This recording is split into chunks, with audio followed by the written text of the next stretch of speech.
올해 초에만 해도 코로나가 금방 끝날 줄 알았고 또 하나님께서 속히 사라지게 하실 줄 믿었습니다. 그런데 간절한 우리의 바람과는 달리 어려움은 지속되고 경제적 고통은 더 커져가고 있어요. 모두가 힘들지만 그 중에서도 코로나가 금방 끝날 것으로 믿고 새로 사업을 시작했거나 대출받아 투자한 분들의 고통이 더욱 커지는 것 같아요. 올 초 7년 흉년이 시작되니까 대비하라는 그런 메시지가 있었다면 얼마나 좋았을까요? 그런데 그때는 그런 메시지가 없었을까요? 아니요, 있었습니다. 다만 그런 메시지가 인기가 없었고 들리지 않았을 뿐이지요. 하나님이 금방 이 재앙을 없애줄 것이다. 하나님이 우리의 일상을 금방 회복시켜 줄 것이다. 그런 메시지가 인기를 끌었고 그런 희망찬 메시지를 전한 목사가 사랑받았죠. 이와 같은 희망의 메시지는 주로 교회를 자녀에게 세습하거나 측근들에게 물려준 교회일수록 더욱 심했던 것 같아요. 하나님의 뜻보다 지금 교회를 유지하고 그 속에서 기득권을 누리는 게 그들에게는 무엇보다 중요하니까요. 그동안 교회를 선택하는데 멋진 예배당, 넓은 주차장, 풍성한 프로그램들과 다양한 인맥을 쌓을 수 있는 모임 등이 선택의 중요한 요소가 되었어요. 교회를 기업처럼, 목사를 CEO처럼 그렇게 보고 선택을 했지요. 그런 교회의 목사의 자질로 스펙과 인맥, 외모, 능력 이런 것들이 중요시 했는데요. 코로나로 인해서 그런 모든 것들이 참 부질없게 되어버렸어요. 코로나 상황이 오기 전에, 아니 올 초에만 하더라도 7년 흉년을 대비한 그런 요셉과 같은 영적인 리더가 우리에게 있었으면 얼마나 좋았을까요? 이제서야 사람들은 교회와 목사에 대해서 새롭게 보기 시작하는 것 같아요. 사랑하는 성도 여러분, 지금 우리에게 필요한 건 무엇일까요? 예배당 건물도 주차장도 아닌 진정한 하나님의 말씀입니다. 그리고 그 말씀을 전해줄 목사이지요. 성경은 오늘 우리에게 그런 모델로 사무엘을 보여주고 있습니다. 사무엘을 생각할 때 참 특이한 점은요, 그에게 특별한 점이 없었다는 거예요. 사무엘은 삼손처럼 힘이 세지도 않았고요, 솔로몬처럼 지혜가 뛰어나지도 않은 것 같아요. 수많은 엘리야의 기적이 그를 따르지도 않은 것 같고 특별히 유창하게 말을 잘한 것 같지도 않아요. 그런데 딱 하나 그에게 정말 특별한 점을 찾는다면 그는 사람들이 하나님의 말씀을 듣지 못하던 시대에 하나님의 말씀을 들었다는 것입니다. 하나님의 말씀을 잘 듣는 것, 사무엘은 바로 그것으로 온 이스라엘을 블레셋으로부터 구해내요. 여러분, 하나님 말씀 잘 듣는 게 인물보다, 스펙보다, 설교 유창하게 잘하는 것보다 중요한 목사의 자질입니다. 그런데 그동안 한국 교회는 목사를 거꾸로 찾았지요. 지금 교회마다 그 선택의 대가를 치르고 있는 것 같아요. 코로나 시대에 우리에게 필요한 것은 사울처럼 자기가 잘난 줄 아는 목사가 아니라 사무엘과 같이 겸손히 하나님의 음성을 듣는 그런 목사입니다. 오늘 이 말씀을 들으시는 모든 분들은 부디 사무엘과 같은 그런 목사와 함께 신앙생활 할 수 있기를 간절히 소망해요. 언약궤가 블레셋을 떠난 지 20여 년의 시간이 흘렀습니다. 그렇지만 언약궤는 이스라엘로 온전히 돌아오지 못했어요. 여전히 이스라엘은 블레셋의 핍박으로 고통받고 있었고요. 마침내 애곡하면서 하나님을 찾기 시작합니다. 우리의 인생이 그래요. 잘 먹고 잘 나갈 때는 하나님을 찾지 않죠. 암에 걸리고 사업이 힘들어지고 광야의 길을 걷게 될 때 비로소 하나님을 찾게 됩니다. 하나님의 말씀이 들리기 시작돼요. 고통 속에 하나님을 찾는 이스라엘에게 사무엘이 나타나 하나님의 말씀을 전해 줍니다. 7장 3절부터의 말씀입니다. 사무엘이 이스라엘 온 족속에게 말하여 이르되 만일 너희가 전심으로 여호와께 돌아오려거든 이방 신들과 아스타롯을 너희 중에서 제거하고 너희 마음을 여호와께로 향하여 그만을 섬기라. 그리하면 너희를 블레셋 사람의 손에서 건져내시리라. 성도 여러분, 코로나로 망가진 이 일상으로부터 속히 예전으로 돌아가고 싶으시죠? 저도 그렇습니다. 그런데 백신만 나오면, 치료제만 나오면 우리의 일상이 금방 회복되고 다시 행복한 삶이 찾아올까요? 정말 그랬으면 좋겠어요. 그런데 성경은 하나님이 우리의 바람처럼 그렇게 일상을 금방 회복시키지 않는다고 말씀하세요. 하나님은 선악과를 먹은 아담과 하와를 에덴 동산에서 쫓아내 버리셨어요. 하나님은 패역한 이스라엘을 가나안에서 망하게 하시고 그것도 모자라서 바벨론으로 포로로 끌려가게 하셨어요. 안타깝지만 하나님은 회개하지 않은 채 우리의 일상을 회복시켜 달라는 기도를 듣지 않으실 거예요. 오늘 사무엘은 이스라엘에게 분명히 말합니다. 너희의 삶이 회복되려면 너희가 전심으로 여호와 하나님께 돌아와야 한다고. 그러려면 이방신들과 아스다롯을 너희 중에서 제거하고 여호와만 섬겨야 한다고.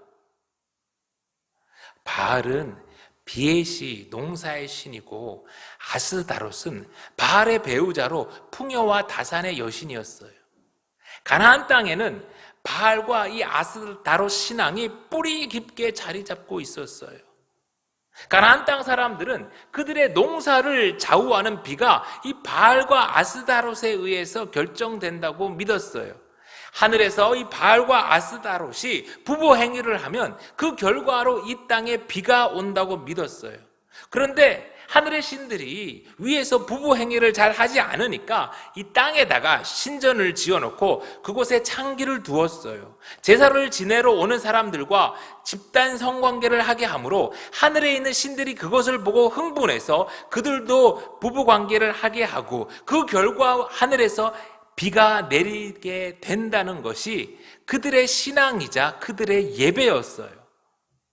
야훼 하나님은 예배드리기가 참 힘들고 어려운데 바알과 아스타롯을 믿는 것은 너무나 쉽고 즐거웠어요.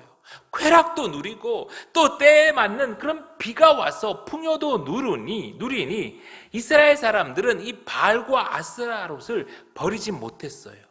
분명히 야훼 하나님이 살아계시고 그분이 우리 하나님인 걸 아는데도 또 내 삶에 쾌락을 주고 풍요를 주는 이 바알과 아스타롯을 버리지 못하는 거죠. 안타깝게도 한국 교회도 비슷한 길을 걸어갔어요. 예수 믿고 천국은 가고 싶은데 땅에서의 풍요와 즐거움을 포기하지 못한 거죠.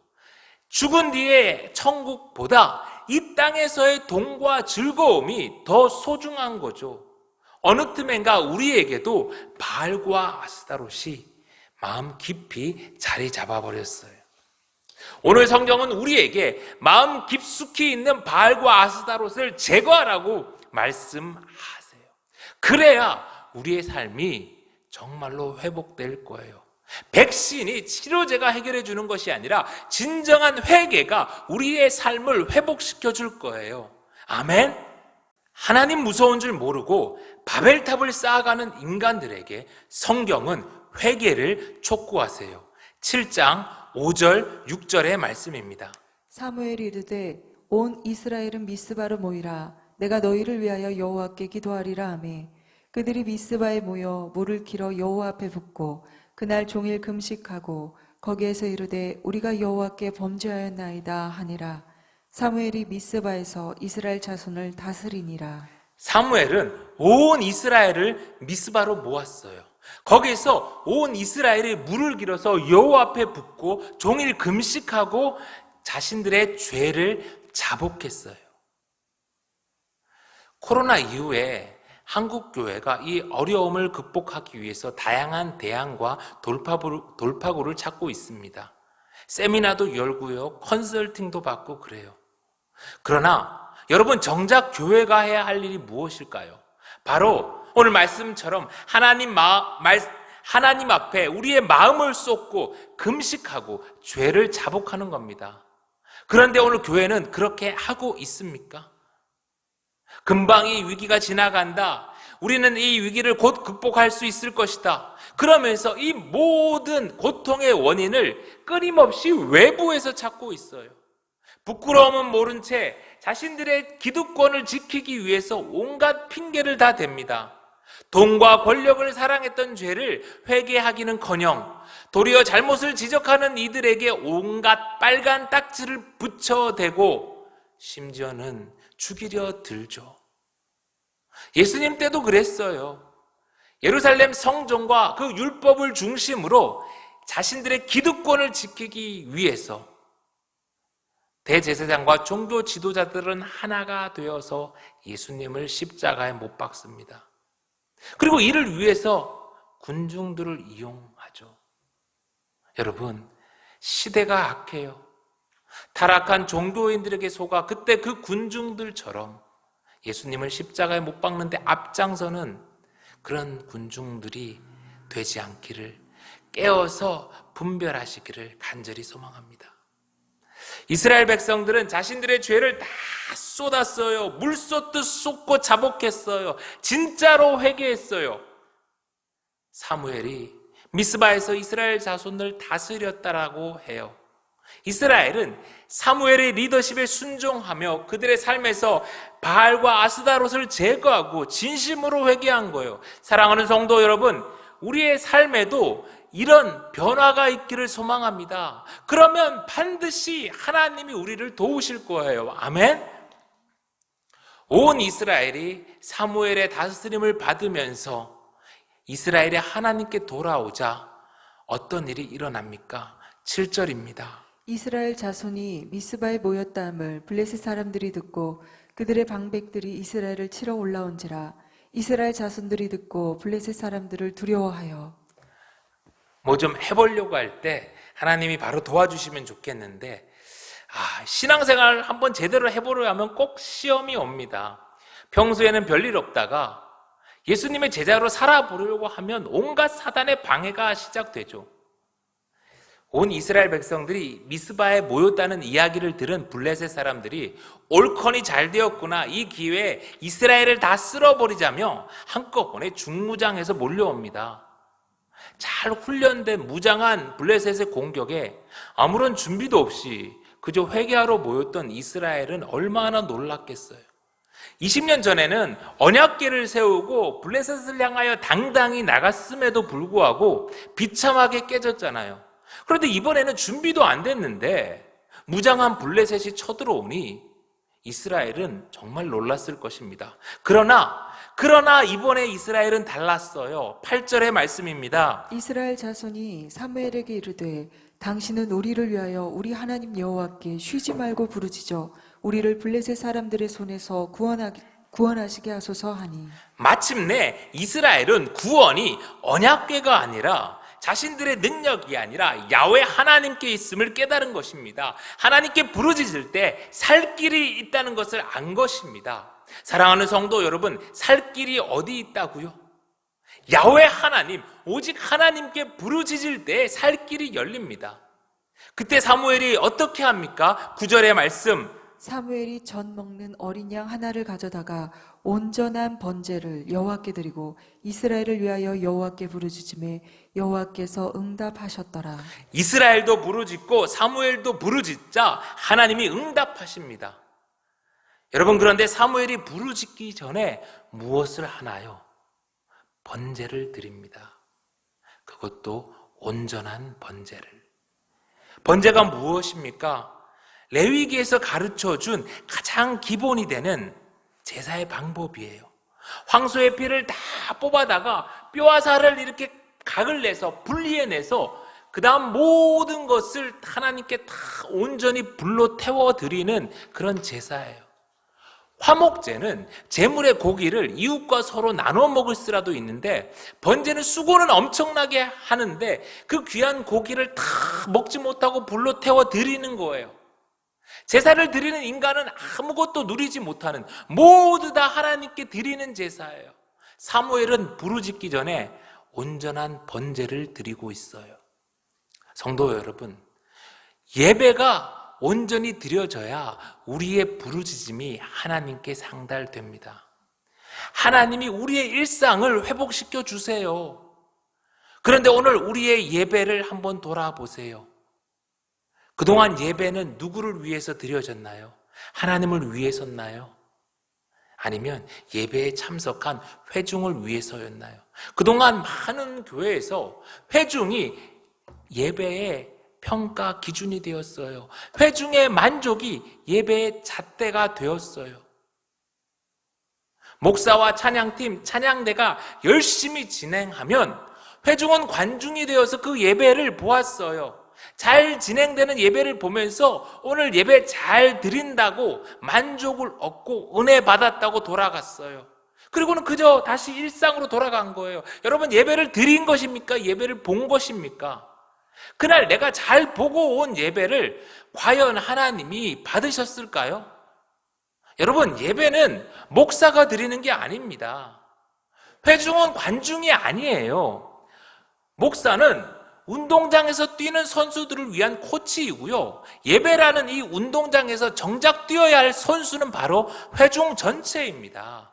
회중을 위해서 예배가 존재하는 게 아니라 한 분 관중이신 하나님을 위해 회중 전체가 뛰는 거고, 한 분 하나님을 위해 예배는 드려져야 하는 거예요. 예배를 통해서 감동받으실 분, 만족을 누리셔야 할 분은 회중이 아니라 오직 한 분 하나님이세요. 회중 전체가 다 소모해서 다 태워서 드려야 할 그 예배를 우리는 회복해야 해요. 예배당은 솔로몬의 성전보다 더 커졌는데, 더 아름다워졌는데, 온갖 영상과 음향이 다 동원되었는데, 그런 우리의 예배를 하나님이 왜 멈추게 하셨을까요? 하나님은 우리의 예배가 온전히 드려지는 번제로 회복되기를 바라십니다. 예배가 온전히 회복되어질 때 우리의 일상도 회복되어질 거예요. 이제 10절의 말씀입니다. 사무엘이 번제를 드릴 때에 블레셋 사람들이 이스라엘과 싸우려고 가까이 오매 그날에 여호와께서 블레셋 사람에게 큰 우레를 발하여 그들을 어지럽게 하시니 그들이 이스라엘 앞에 패한지라. 여러분, 놀랍지 않으세요? 이스라엘이 철기로 무장한 블레셋을 친 것이 아니라 그들이 온전한 번제를 드리고 하나님께 부르짖었더니 하나님이 우레로 블레셋을 치셨대요. 이스라엘은 아무런 준비를 못했는데 순전히 하나님 때문에 이겨버려요. 11절 12절의 말씀 함께 읽겠습니다. 이스라엘 사람들이 미스바에서 나가서 블레셋 사람들을 추격하여 뎃갈 아래에 이르기까지 쳤더라. 사무엘이 돌을 취하여 미스바와 센 사이에 세워 이르되 여호와께서 여기까지 우리를 도우셨다 하고 그 이름을 에벤에셀이라 하니라.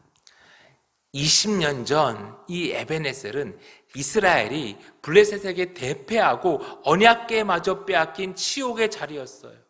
그런데 하나님은 오늘 바로 그 자리에서 치욕의 자리를 승리의 자리로 바꾸셨어요. 사랑하는 성도 여러분, 우리의 가정이 회복되기를 원하십니까?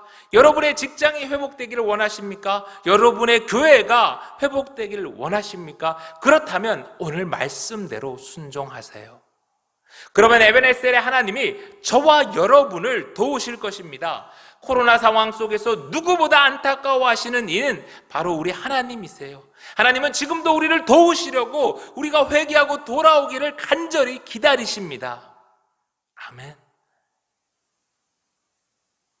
어머님 장례를 마친 제게 다가온 가장 큰 문제는 살아갈 집 문제였습니다. 지금 살고 있는 집 전세 계약이 12월 만기라서 이제 나가야 하는데 다음에는 6식구가 살 집을 구해야 했어요. 다들 아시다시피 요즘 집 구하기가 너무 힘들잖아요. 전세는 아예 물건이 없어서 이번에는 월세까지 부지런히 찾았어요. 그래도 제 평생에 늘 선하고 가장 좋은 것으로 인도해 주신 하나님을 믿었기에 에베네셀의 하나님께서 이번에 집 문제도 해결해 주실 줄로 믿었어요. 그런데 8월, 9월, 이제 10월이 되자 마음이 좀 초조해졌어요. 지난 화요일 동생 집에 계시던 이제 아버님을 모시고 이제 저희 집으로 이제 넘어오면서 이런저런 상황을 말씀드렸습니다. 한 달 내내 이제 집을 찾고 있는데 참 집이 안 나옵니다. 그러면서 우리가 이곳으로 지금 이사 가기를 소망하는데 아무리 봐도 집이 안 나와서 그런 설명을 드리며 이 부동산 사이트를 보여드리는데 아니 바로 그 집 중에 하나가 딱 나와 있는 거예요. 이게 꿈인가 생시인가 너무 놀라서 이 부동산 집사님께 바로 전화를 드렸습니다. 집사님과 연락이 돼서 10분 만에 이제 그 집으로 보러 바로 달려갔지요. 집을 보자마자 바로 가계약금을 넣었어요. 아니 월세도 안 나오던 집이 어떻게 전세가 나왔는지 신기해서 물어보니까 그날 어떤 분이 이 집을 이제 사기로 계약을 하고 사자마자 바로 전세를 내놓는데요. 아, 세상에 이럴 수도 있는 거구나. 그냥 하나님께 감사하다는 말밖에 안 나왔어요. 사춘기 첫째도 부끄러움 많은 둘째도 모두 전학 가는 걸 너무 싫어했는데 전학도 안 가도 되고 교회도 걸어올 수 있는 그런 너무너무 적당한 집을 주셔서 하나님께 얼마나 감사했는지 몰라요. 온 가족이 모여서 기쁨의 눈물을 흘리며 그 가운데 제가 이렇게 고백했어요. 할머니가 우리 살 집을 위해서 하나님께 기도했고 하나님이 그 할머니의 기도를 들어주신 것 같다고. 얼마나 감사한지 에베네셀의 하나님, 여기까지 또 도우신 하나님을 찬양했어요. 사랑하는 성도 여러분, 지금 우리에게 필요한 건 진정한 하나님의 말씀입니다. 우리 진정으로 회개합시다. 바알과 아스라도 돈과 쾌락의 우상을 우리의 삶에서 몰아냅시다. 우리 진정으로 우리의 죄를 자복하고 하나님께 부르짖읍시다. 우리의 온전한 예배를 다시 하나님께 드립시다. 그러면 좋으신 하나님, 에베네셀의 하나님이 반드시 저와 여러분의 삶도 도우실 것입니다.